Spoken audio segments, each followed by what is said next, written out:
¿Cómo están, queridos amigos? Bienvenidos a este su programa Lecciones Bíblicas. Hoy vamos a tratar un tema bastante interesante. Lleva por título Los crisoles venideros. Esta es la lección número 2 de la serie de temas que estamos tratando acerca de esto, en el crisol con Cristo. Antes de dar inicio a este mensaje, les invito por favor a inclinar sus cabezas ahí donde ustedes se encuentran, para poder comunicarnos con Dios y sea Él quien nos dirija en este estudio. Vamos a orar. Padre nuestro que estás en los cielos, santificado sea tu nombre, oh Señor. Suplicamos, Padre, tu dirección. Suplicamos, Señor, tu iluminación. Que tu Santo Espíritu, Padre, pueda trabajar en nuestras mentes y corazones y nos conduzca a toda verdad. Te lo pedimos en el nombre de Jesús. Amén.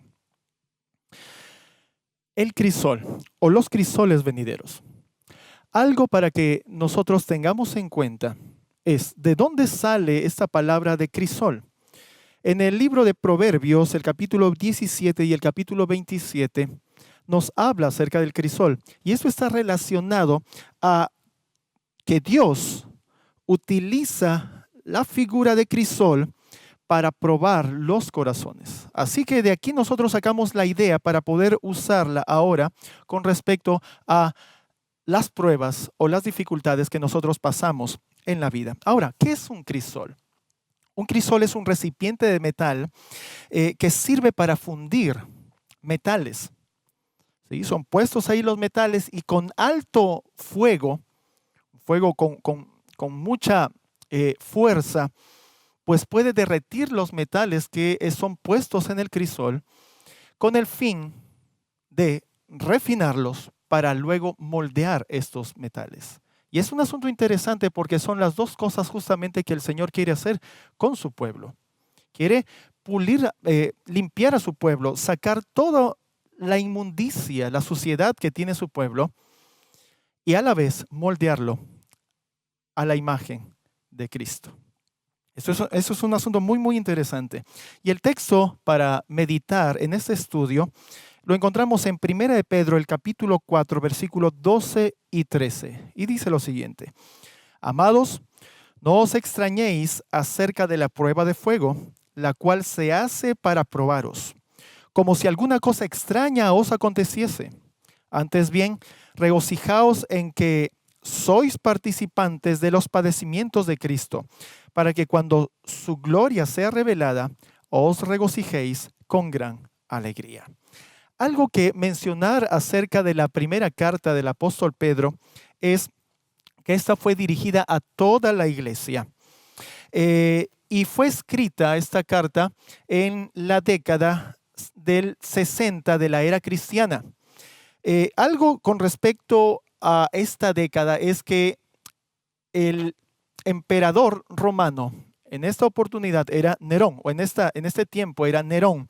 Y sabemos lo que ocurrió en el reinado de Nerón. Él envió o mandó una fuerte persecución para la iglesia cristiana de aquel entonces.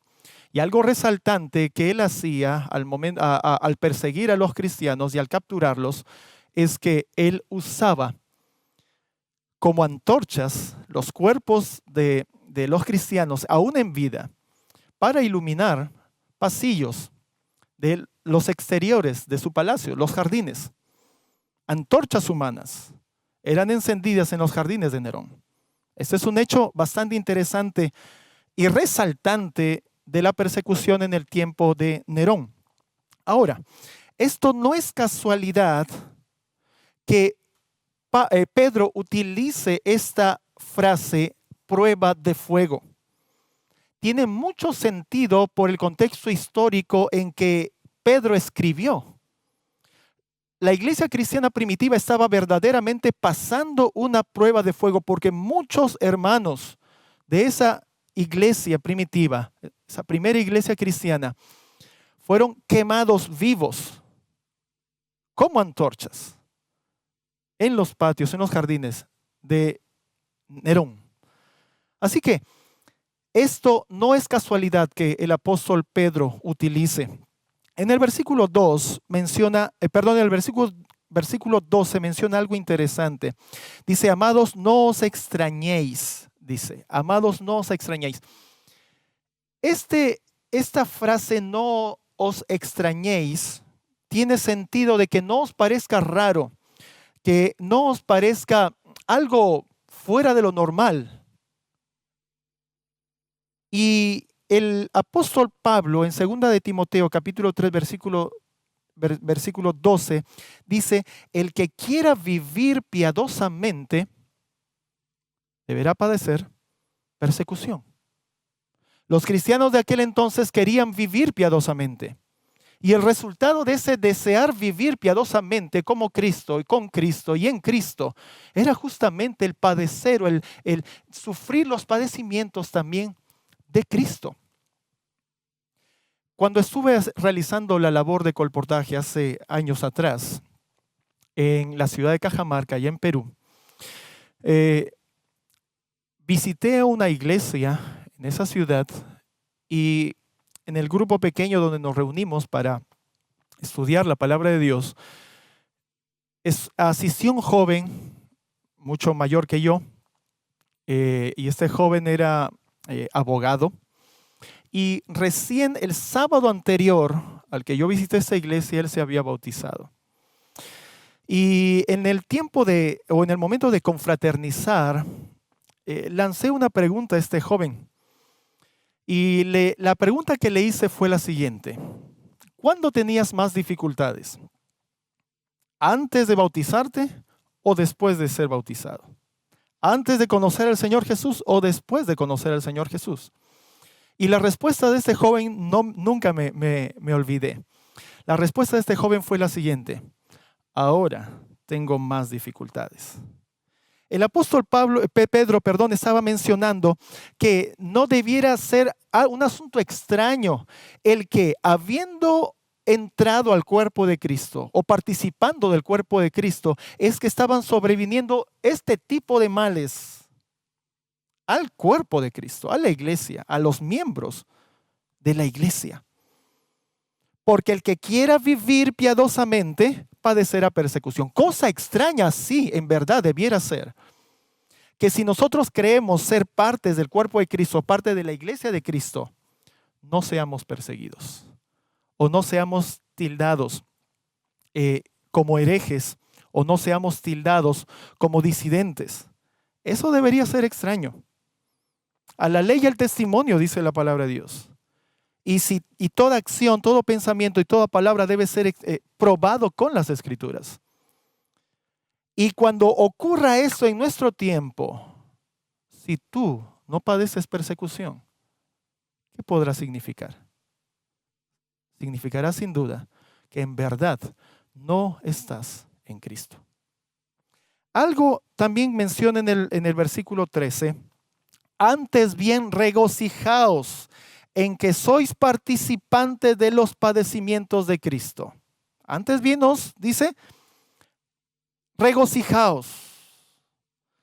Santiago capítulo 1 menciona algo interesante. En el versículo 2 dice, hermanos míos, tened por sumo gozo cuando os halléis en diversas pruebas, sabiendo que la prueba de vuestra fe produce paciencia. Tened sumo gozo. Lo mismo que dice Santiago lo repite también el apóstol Pedro en esta porción de las Escrituras. Y es que hay algo que verdaderamente debiéramos entender como hijos de Dios, como pueblo de Dios, que no debiéramos acostumbrarnos a la vida de este mundo. No debiéramos nosotros ocuparnos de buscar comodidad para seguir viviendo en este mundo. Debiéramos aprender de Cristo que Él mismo se despojó para poder servir a la raza humana y darle esperanza de vida eterna. Y nosotros debiéramos aprender también de esto. Al finalizar vamos a ver cómo verdaderamente los santos siervos de Dios vivieron en estos tiempos difíciles de persecución de antaño. Y déjenme decirles una cosa, esto volverá a ocurrir. Ese estilo de vida que menciona, de manera especial, le voy mencionando Hebreos, el capítulo 11, versículos 36 en adelante. Esa forma de vida los verdaderos hijos de Dios van a vivir en los últimos tiempos de la historia de este mundo. Así que, en cierta forma, lo que dice Santiago y lo que dice el apóstol Pedro no hablan en el mismo sentido o contexto de prueba. ¿Sí? Si analizamos Santiago capítulo 1 y analizamos 1 de Pedro capítulo 1 y capítulo 4, no están hablando en el mismo sentido de prueba o de crisol, usando la palabra que estamos nosotros teniendo en este mensaje. Así que podemos nosotros notar que existe tipos de crisoles o tipos de pruebas. Y vamos a dividirlos en dos grupos. Tenemos los crisoles preparativos y tenemos los crisoles probativos. ¿Sí? Crisoles preparativos y crisoles probativos. Ahora, ¿a qué se refiere con los crisoles preparativos? Los crisoles preparativos muestran lo malo del pecado, dan la oportunidad de decidir si querer seguir pecando o aceptar a Cristo en sus vidas y llevar la vida en Cristo y con Cristo. ¿Sí? Es una oportunidad. Ese es un crisol, porque sabemos nosotros que todos pasamos dificultades y pruebas, justos e injustos. Los que son hijos de Dios y los que no son hijos de Dios, pasamos situaciones difíciles. Pero una cosa es cierta, mientras todavía haya una oportunidad de salvación en la persona, ésta afrontará pruebas. Mientras haya una oportunidad de salvación en la persona necesita ser probada. Y en esta porción del crisol de la prueba preparativa, nos conlleva justamente a eso, a poder decidir. También tiene un sentido esto de instructivo. Y vamos a ver también en qué sentido esto es instructivo. Y permítame hacer o leerles una cita que encontramos en Hechos de los Apóstoles, página 418, el párrafo 2. Las pruebas constituyen parte de la educación en la escuela de Cristo. ¿Qué cosa? Parte de la educación en la escuela de Cristo, las pruebas.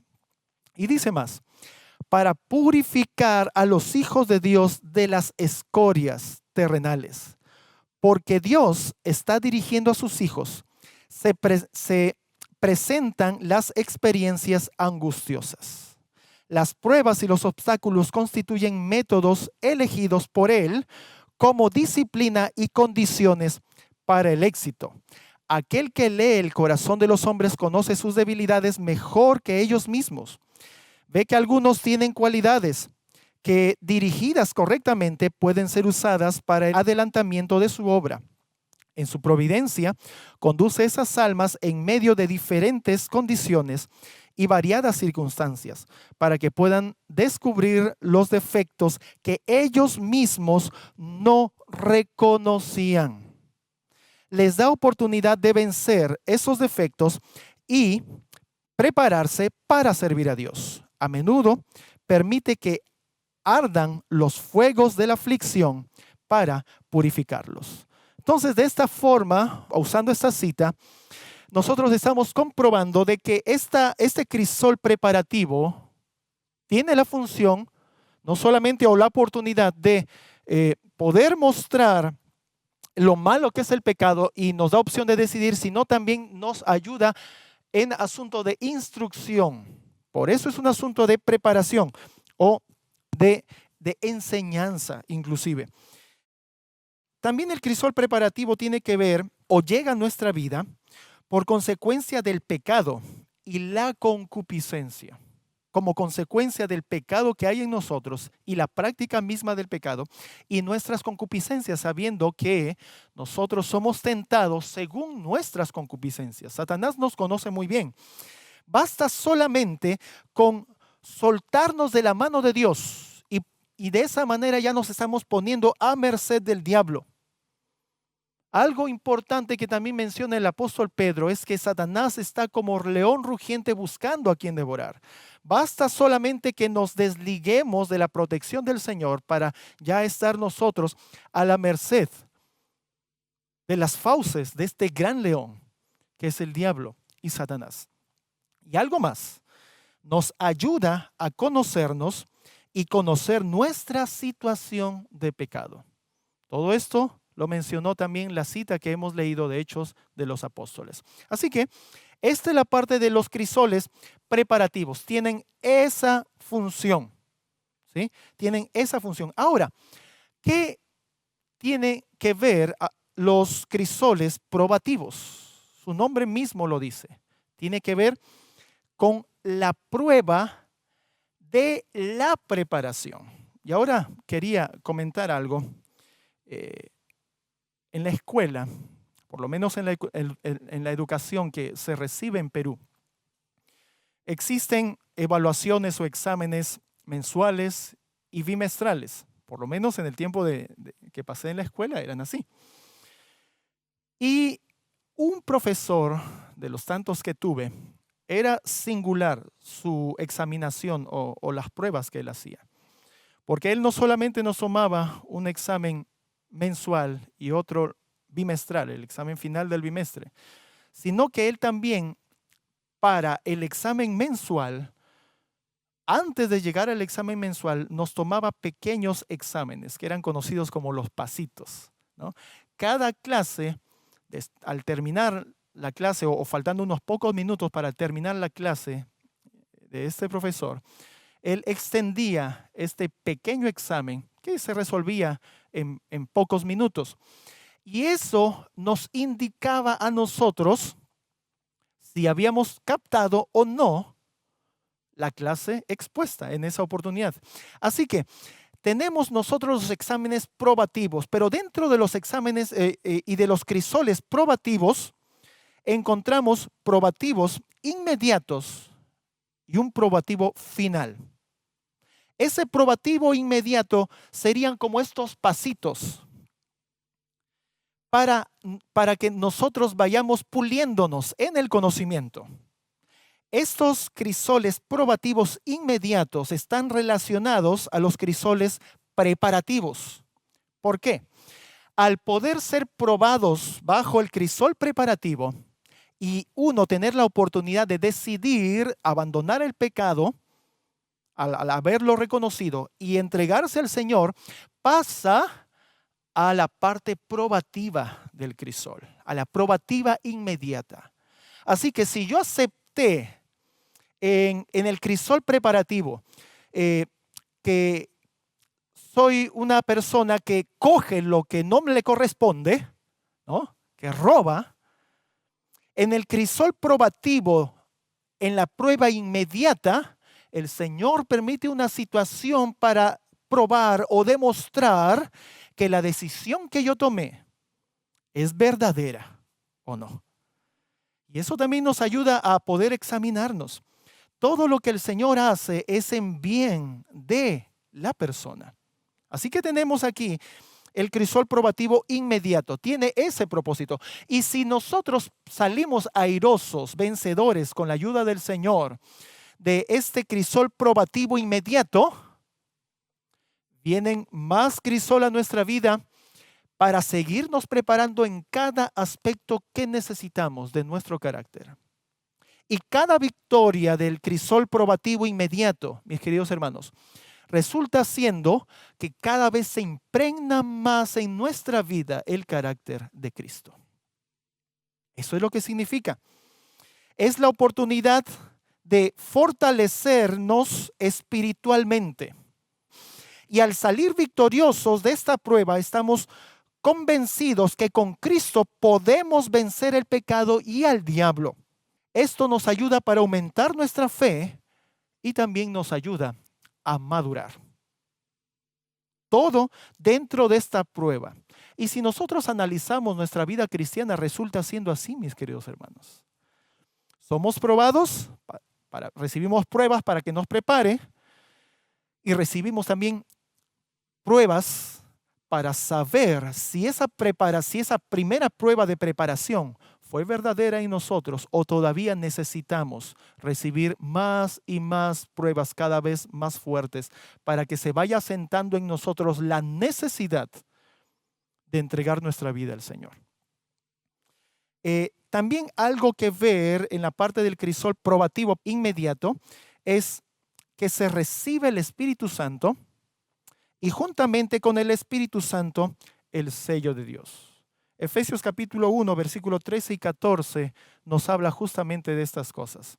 Y un ejemplo claro sacado de la palabra de Dios, el libro de Hechos, acerca de alguien que ha recibido el crisol preparativo y lo pasó, de alguien que también pasó el crisol probativo inmediato y pasa al siguiente, a la siguiente parte del probativo, del crisol probativo, que resulta siendo el final.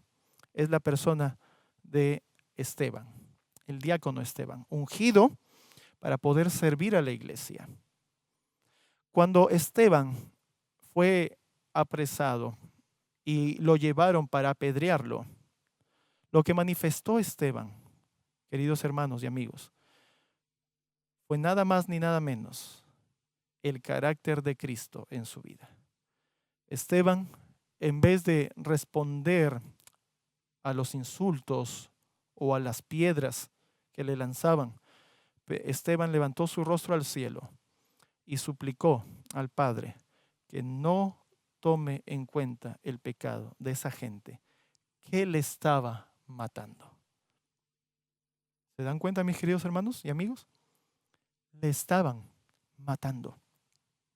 Y esto es tremendo. Y esto es lo que nosotros necesitamos entender para nuestro tiempo.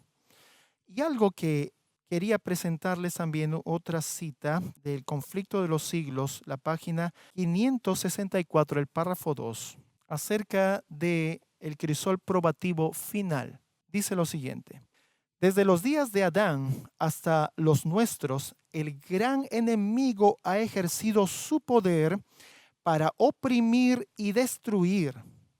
Se está preparando actualmente para su última campaña contra la iglesia, Todos los que se esfuerzan en seguir a Jesús tendrán que entrar en lucha con este enemigo implacable. Cuanto más fielmente imite el cristiano al divino modelo, tanto más seguramente será blanco de los ataques de Satanás. Todos los que están activamente empeñados en la obra de Dios, tratando de desenmascarar los engaños del enemigo y de presentar a Cristo ante el mundo, podrán unir su testimonio al que da San Pablo cuando habla de servir al Señor con toda humildad y con lágrimas y tentaciones. Y es que, mis queridos hermanos, este crisol probativo final es el crisol de la prueba que Dios permite en su pueblo para rebatir las evidencias de Satanás y así poder vencerle en la última etapa del juicio.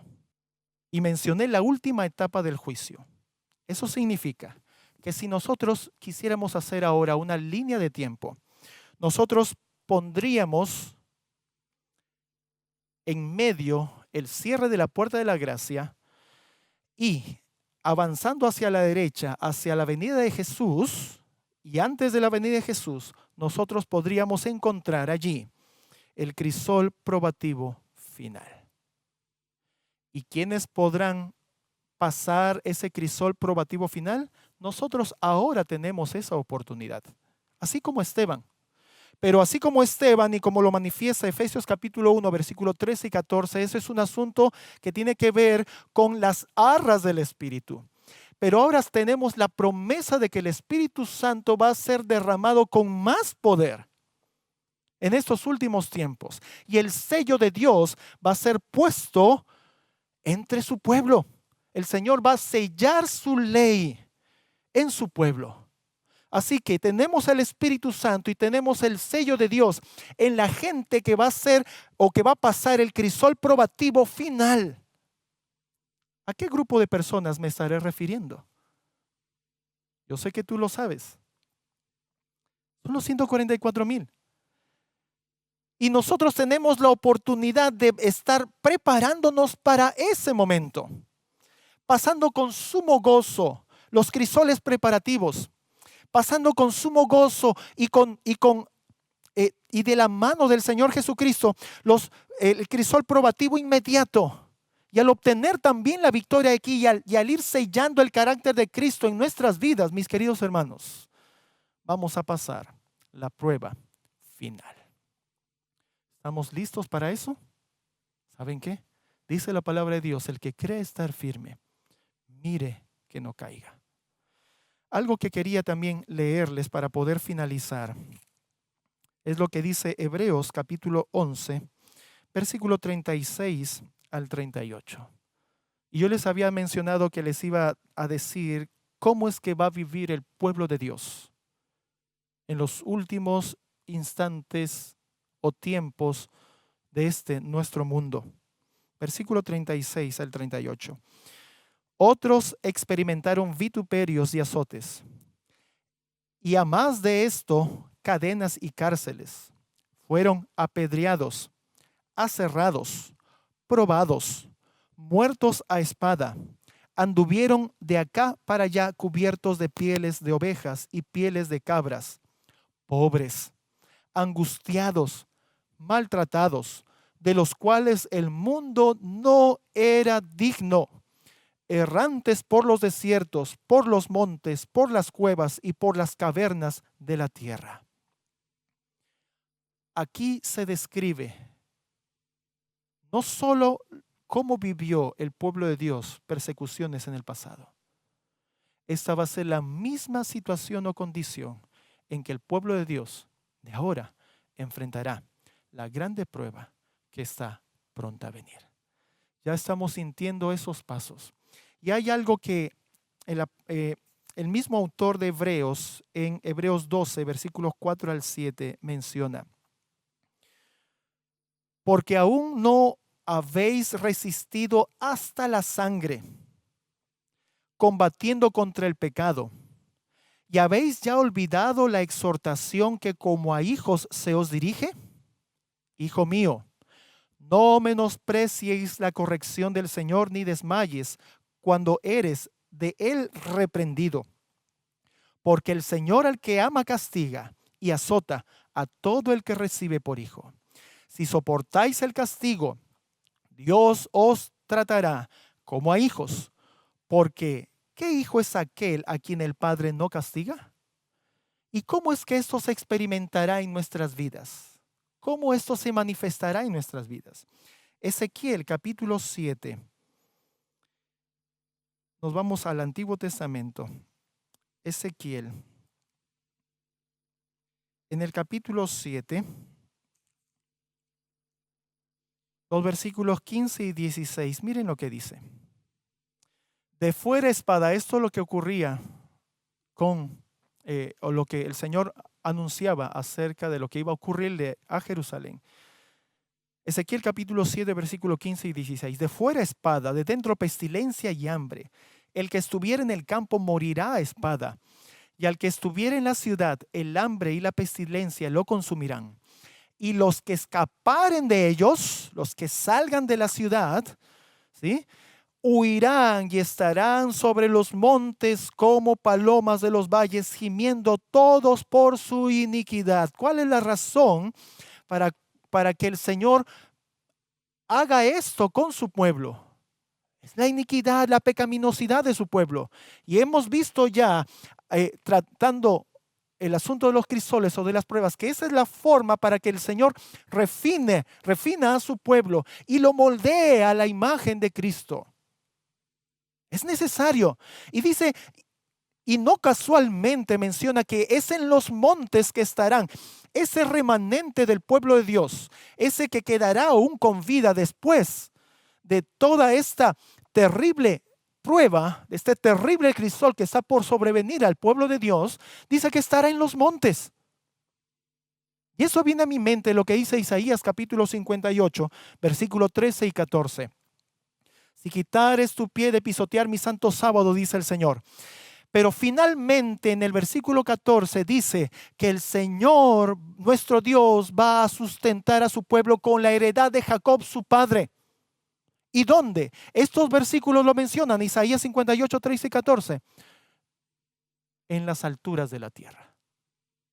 ¿Cuáles son las alturas de la tierra? No es el cielo. Las alturas de la tierra son los montes.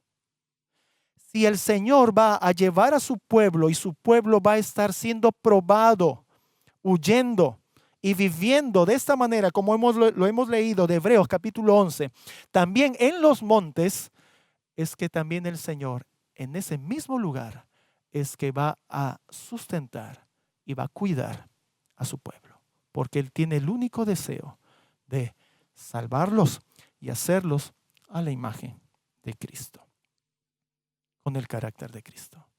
¿Deseas tú pasar por esto? Así que si eso anhelas en tu corazón, te invito en el nombre del Señor que desde ahora puedas tomar esa noble decisión de prepararte, porque la venida del Señor está cerca. Esa venida del Señor que menciono, no me refiero a la segunda venida de Cristo. Me refiero a la venida del Señor que menciona Mateo capítulo 24 como ladrón, referente al cierre de la gracia y referente también al juicio que debe pasar el pueblo de Dios. ¿Estás listo? El Señor puede ayudarte y ayudarnos a estar preparados para ese momento, poder dar fe de lo que en verdad creemos y poder dar testimonio de lo que abrigamos en nuestro corazón. ¿Y quién tiene que estar en nuestro corazón? Nuestro Señor Jesucristo. Vamos a orar. Te damos gracias, bendito Señor, por permitirnos compartir este mensaje. Suplicamos, Padre, nos puedas dar de tu poder y de tu ayuda para poder vencer al maligno y al pecado que hay en nosotros ahora mismo. En el nombre del Señor Jesús te lo pedimos. Amén. Hasta la próxima, queridos hermanos. Amén.